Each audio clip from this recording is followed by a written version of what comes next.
আসসালামু আলাইকুম রহমতুল্লাহি ওবরকাতুহু। সম্মানিত দর্শক, বর্তমান বিরূপ পরিস্থিতি মোকাবেলা করার জন্য আওয়ামী লীগ 4টি পরিকল্পনা নিয়ে এগুচ্ছে বলে আমার কাছে মনে হচ্ছে।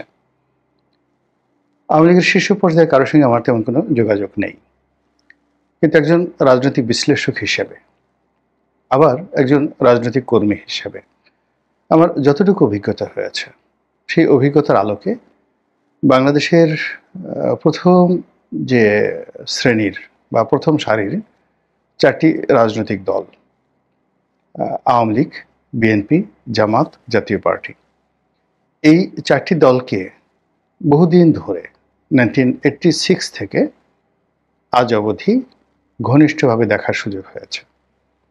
এবং সেই যে 86 সনে, তখন থেকেই দেখা গেল এই সকল দলের যারা প্রধান আছেন তাদের সঙ্গে চলাফেরা, উঠা বসা, কথাবার্তা, তারপরে সাংবাদিক হিসেবে তাদেরকে দেখা, একজন ভোটার হিসেবে তাদেরকে মূল্যায়ন করা।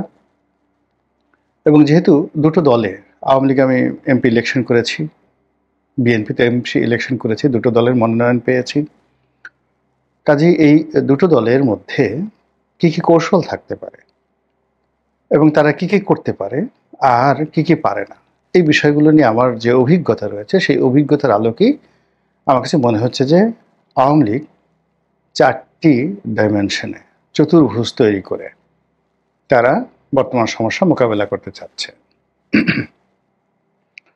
তাদের প্ল্যান এ, সেই প্ল্যান এটা হলো যে, যেটা তারা বলছে না, মাঝে মধ্যে শেখ হাসিনা বলছেন, তারা এখনো মনে করছেন যে শেখ হাসিনা বাংলাদেশের বৈধ প্রধানমন্ত্রী। প্রথমে কিন্তু তারা বলেছিল পদত্যাগ করেছি, ইদানিং এটা নিয়ে কিন্তু তারা এলোমেলো কথাবার্তা বলছেন। এবং তাদের যে সকল পত্রপত্রিকা রয়েছে, সূত্র রয়েছে, তারা কিন্তু এই বিষয়টা নিয়ে মানুষের মনে একটা নিদারুণ দ্বিধাদ্বন্দ্ব তৈরি করে ফেলেছেন যে আসলে শেখ হাসিনা পদত্যাগ করেননি।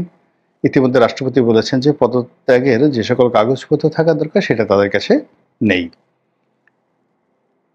শেখ হাসিনা একাধিকবার বলেছেন যে তিনি পদত্যাগ করেননি, আবার বলেছেন যে ঠিক আছে, আমি পদত্যাগ করিনি, কিন্তু আমি পরিস্থিতি মেনে নিয়েছি, এখন একটা তত্ত্বাবধায়ক সরকার অধীনে নির্বাচন হলে আমি অংশগ্রহণ করতে চাই।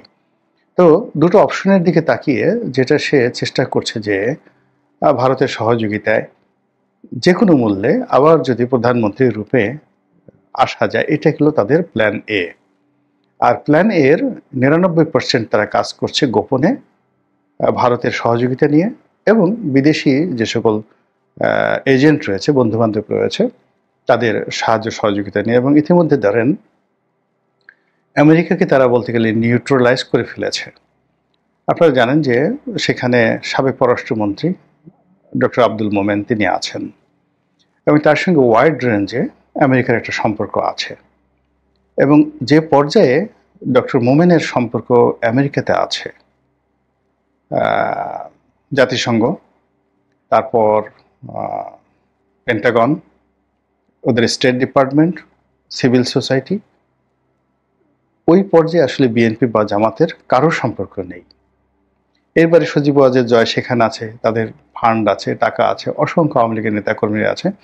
ফলে আপনি দেখুন যে আজ থেকে 14 মাস আগে যে ডিপ স্টেট পলিসির কারণে তাদের পতন হয়েছিল, ঠিক এখন সেই আমেরিকা বলতে গেলে একেবারে নিউট্রাল হয়ে গেছে আওয়ামী লীগের ব্যাপারে।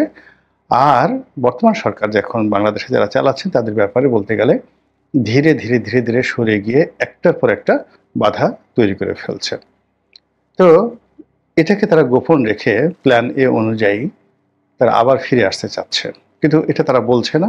তারা এটাকে অনেকটা বিস্ফোরণের মতো, অনেকটা টুস করে ঢোকার মতো, অনেকটা সুনামির মতো তারা এই জিনিসটা ঘটাতে চাচ্ছেন। তাদের দ্বিতীয় যে প্ল্যান, সেই দ্বিতীয় প্ল্যানটা হলো যে বাংলাদেশের রাজনৈতিক পরিস্থিতিটা নর্মালাইজ করা এবং যেটাকে বলা হয় রিকনসিলিয়েশন। বিএনপি ক্ষমতা আসুক, নির্বাচন হোক, বা নির্বাচনে আওয়ামী লীগ অংশগ্রহণ করতে পারুক, তো এটাকে একটা রিকনসিলিয়েশন করে সে 5 বছরের একটা মাল্টি প্ল্যান নিয়ে আবার ক্ষমতায় ফিরে আসার জন্য তাদের দ্বিতীয় প্ল্যান। এবং এটা বাংলাদেশে যারা রাজনীতি করে মোরালের সবাই এটা বুঝতে পারেন। এই জন্য সবারই একটা দাবি যে আওয়ামী লীগকে কোনো অবস্থাতে রাজনীতিতে ফিরতে দেওয়া হবে না। দেওয়া ঠিক হবে না। সর্বশক্তি নিয়ে তাদেরকে রাজনীতি থেকে বাইরে রাখতে হবে, তারপরে তাদের উপর দমন পীড়ন চালিয়ে যে জিতে যে হারে। তো এইভাবে একটা পলিসি বর্তমান সরকার থেকে শুরু করে যারা সরকারের ঘনিষ্ঠজন রয়েছেন তারা করতে চাচ্ছেন। এটা হলো প্ল্যান বি। আর প্ল্যান সি হলো নির্বাচন যদি হয় তাহলে সেক্ষেত্রে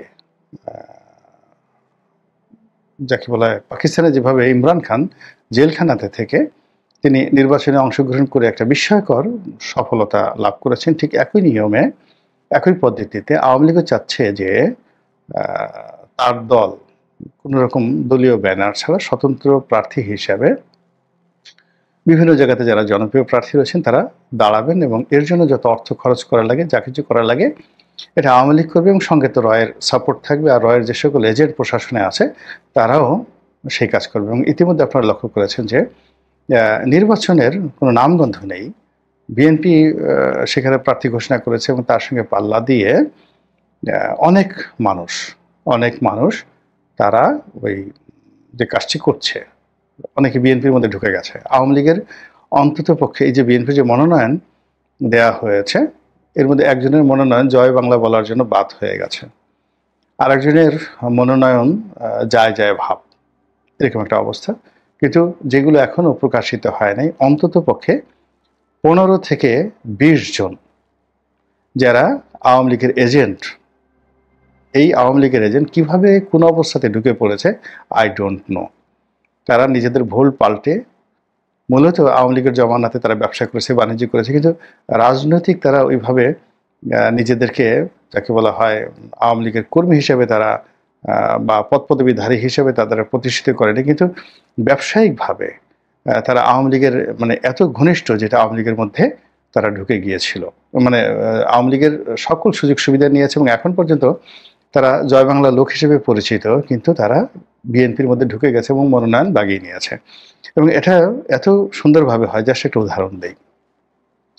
মেয়র আতিক আছেন না, মেয়র আতিকুল হক, যেটা আতিকুল ইসলাম যেটা হলেন, ভালো মানুষ, আমাদের বন্ধু মানুষ, কিন্তু তিনি কিন্তু কোনোদিন কোনো অবস্থাতেই আওয়ামী লীগের লোক ছিলেন না। আওয়ামী লীগের সঙ্গে তার কোনো সম্পর্ক ছিল না। তিনি বিজিএমইতে যে পলিটিক্স করতেন সেই পলিটিক্সে তার পুরোটাই ছিল বিএনপি কেন্দ্রিক, এবং তিনি মনে প্রাণে তারেক জিয়া, বেগম জিয়া, শহীদ জিয়া এই আদর্শের ধারক এবং বাহক ছিলেন। কিন্তু কোন পলিসিতে কোন অবস্থাতে পড়ে তিনি বিএনপিকে বাদ দিয়ে তিনি যেভাবে আওয়ামী লীগে গেলেন, আওয়ামী লীগ কিন্তু বুঝতে পারেনি। এখন তিনি জেলে আছেন, কিন্তু হঠাৎ করে যদি আপনি দেখেন যে তাকে নিয়ে বের হয়ে বিএনপির নির্বাচন করছেন, সেক্ষেত্রে আওয়ামী লীগ বুঝবে ঠেলা কেমন। তদ্রুপ যে কাজটা বিএনপি করেছে বিভিন্ন সময়টিতে, আপনার চট্টগ্রামের মেয়র পদে মঞ্জুর সাহেবকে নিয়ে যাওয়া হয়েছিল, আবার আওয়ামী লীগও বিভিন্ন সময়টাতে ডাক্তার এসে খালেককে একবার জোর করে নিয়ে যাওয়া হয়েছিল, এরকম অনেক কিছু ঘটেছে। তো এই সময়টা তো আওয়ামী লীগ যে কাজটি করেছে, এই বিএনপির যে মনোনয়ন প্রত্যাশী তাদের মধ্যে ঢুকিয়ে দিয়েছে। 2 নম্বর হলো যে বিএনপির যে সকল প্রসপেক্টিভ প্রার্থী আছে, একদম ডাইহার্টেড বিএনপি, যারা এই মনোনয়ন না পাওয়ার কারণে বিক্ষুব্ধ, তাদেরকে স্বতন্ত্র দাঁড় করিয়ে দিয়ে তাদেরকে পাশ করিয়ে আনার জন্য যত টাকা দরকার আওয়ামী লীগ সেটা খরচ করবে, এই যে প্ল্যান সি এর আন্ডারে। আর থার্ড হলো আওয়ামী লীগের যে সমস্ত ব্যবসায়ী রয়েছে, যে সমস্ত লোকজন মোটামুটি নিউট্রাল রয়েছে, তাদেরকে এই সময়টিতে রাজনীতিতে মানে অ্যাক্টিভ করানো হয়েছে। এবং এই মানুষগুলো বেশিরভাগই এতটা স্মার্ট যে বাংলাদেশে বিএনপির প্রথম সারির 10 জন নেতাদেরকে পকেটে রেখে গাবতলী গরুর হাটে বিক্রি করে আসতে পারে, এইরকম মেধা তাদের আছে, অর্থ তাদের আছে, তারা সমাজে যথেষ্ট শক্তিশালী, এবং তারা বিএনপির যে কোনো প্রার্থীকে তারা মারামারি করার ক্ষেত্রে এখন এই সময় বাংলাদেশে মারামারি করে তাদের গাল ফাটাই দিতে পারে, তারপর ইলেকশন করে জিতে আসতে পারবে, জনগণের ভোট পাবে, টাকা খরচ করতে পারবে এবং প্রশাসনকে নিজেদের অনুকূলে রাখতে পারবে। এইরকম লোক আছে অন্তত পক্ষে 20 থেকে 25 জন। তাহলে বোঝার চেষ্টা করুন যে বিএনপির মধ্যে ঢুকে আছে 15 থেকে 20 জন এই মুহূর্তে যারা মনোনয়ন পেয়েছে। বিদ্রোহী প্রার্থী যদি অ্যাটলিস্ট 25 জন দাঁড়া করাতে পারে, তাহলে এই 20 আর 25 45 জন হলো। আর তাদের যারা লোকজন রয়েছে তাদেরকে যদি স্বতন্ত্র প্রার্থী হিসেবে আরও 30-35টি আসন আওয়ামী লীগ আনতে পারে নির্বাচনে ইমরান খানের সেই পলিসিতে। বোঝার চেষ্টা করেন যে তখন যদি জামাত, এনসিপি, অন্যান্য দলের সঙ্গে পার্লামেন্ট গঠন হওয়ার পরে একটা ঐক্য হয়, সরকার কারা গঠন করবে, এটা নিয়ে আওয়ামী লীগ কাজ করে যাচ্ছে। এবং সেই অর্থে কে যেন একজন বলছিল, মানে এটার কোনো ভিত্তি নেই, কিন্তু যেহেতু সামাজিক মাধ্যমে আমি কন্টেন্ট তৈরি করি এবং সামাজিক মাধ্যমে এটা রীতিমতো ভাইরাল হয়েছে, এবং যাকে বলে খুব কৌশলগত একটি জায়গা থেকে যখন একজন লোক আমাকে টেলিফোন করলেন, মানে আওয়ামী লীগের এক নেতা, সেই নেতা জেলখানাতে বন্দী আছেন, তার নিকটাত্মীয় একদিন টেলিফোন করে বললেন যে আপনি জানেন রনি ভাই, এরকম তো 300 সিটে আওয়ামী লীগের প্রার্থী কনফার্ম করা হয়েছে। তো এ কারণে আমার কাছে মনে হচ্ছে যে আওয়ামী লীগকে নিয়ে আসলে আমাদের একটু ভাবার দরকার আছে, এবং সেই ভাবনার ক্ষেত্রে আমার কাছে মনে হচ্ছে যে এই যে আওয়ামী লীগের যে প্ল্যান সি, যে নির্বাচন যদি হয় সেই নির্বাচনে যে কোনো মূল্যে তারা অংশগ্রহণ করবে, যত টাকা হোক, এবং তাদের যে কোনোভাবে হোক 80 থেকে 90টি বা 100টি সিট তারা কনফার্ম করবে, তারপরে একটা কোয়ালিশন করবে, এবং কোয়ালিশন করতে গিয়ে টাকা বলেন, ক্ষমতা বলেন, যা কিছু বলেন, সব জিনিসই তাদের ফেভারে আছে। তাহলে কপাল পুড়বে কার? বিএনপির। গেল প্ল্যান সি। এরপরে প্ল্যান ডি, যেটিকে চতুর্ভুজের একটি বাহু হিসেবে আমি বলার চেষ্টা করেছি। প্ল্যান ডি হলো যে কোনো মূল্যে নির্বাচনকে বানচাল করা।